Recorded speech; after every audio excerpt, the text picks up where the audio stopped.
Shalom bagi kita semua. Pada ini saya akan mempresentasikan tentang dunia yang menderita. Dunia yang kita tinggali adalah ciptaan Tuhan yang indah dan teratur.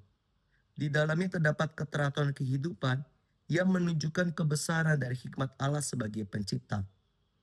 Namun pada saat yang sama, dunia juga menyimpan realitas yang tidak dapat disangkal, yaitu penderitaan, kekerasan, trauma, dan berbagai bentuk kesakitan yang dialami oleh makhluk hidup.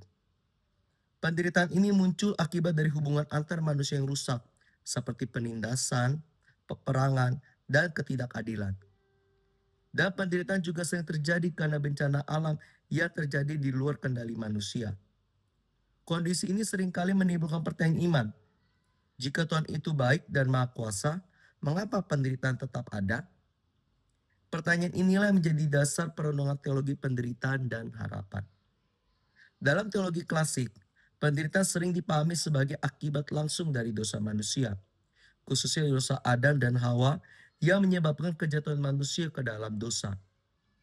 Pandangan ini menekankan bahwa penderitaan adalah konsekuensi moral dari ketidaktaatan manusia kepada Allah. Namun jika dilihat lebih luas, penderitaan tidak dapat dipahami semata-mata sebagai akibat dosa manusia. Fakta menunjukkan penderitaan sudah ada jauh sebelum manusia hadir di bumi. Bukti-bukti seperti fosil purbakala dan catatan sejarah alam menunjukkan adanya kehancuran, kematian, dan proses alam yang keras sejak masa prasejarah.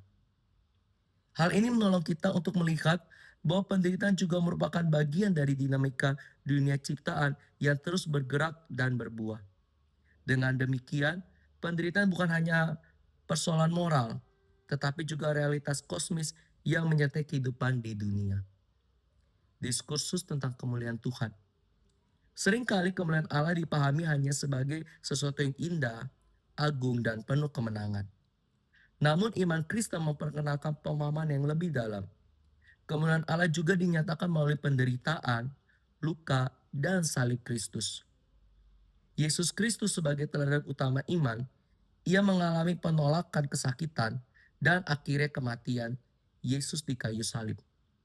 Melalui salib, Allah justru menyatakan kasih dan kemuliaannya yang sejati. Salib menjadi simbol bahwa Allah tidak jauh dari penderitaan manusia, tetapi hadir dan turut memikulnya.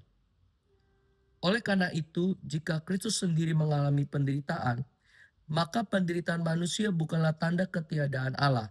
Sebaliknya, penderitaan dapat menjadi bagian dari proses alamiah kehidupan di dunia yang indah, namun sekaligus penuh luka.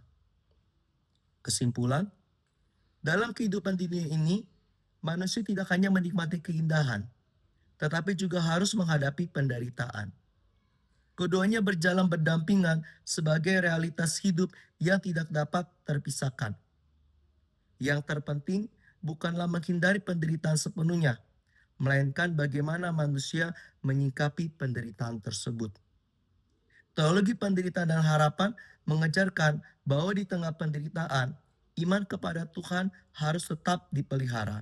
Dan perlu diingat, Tuhan tidak pernah meninggalkan manusia dalam kesakitan, melainkan hadir, menyertai, dan memberi pengharapan. Dengan pengharapan inilah, manusia mampu menjalani penderitaan tanpa kehilangan iman dan kepercayaan kepada Allah. Terima kasih, Tuhan Yesus memberkati.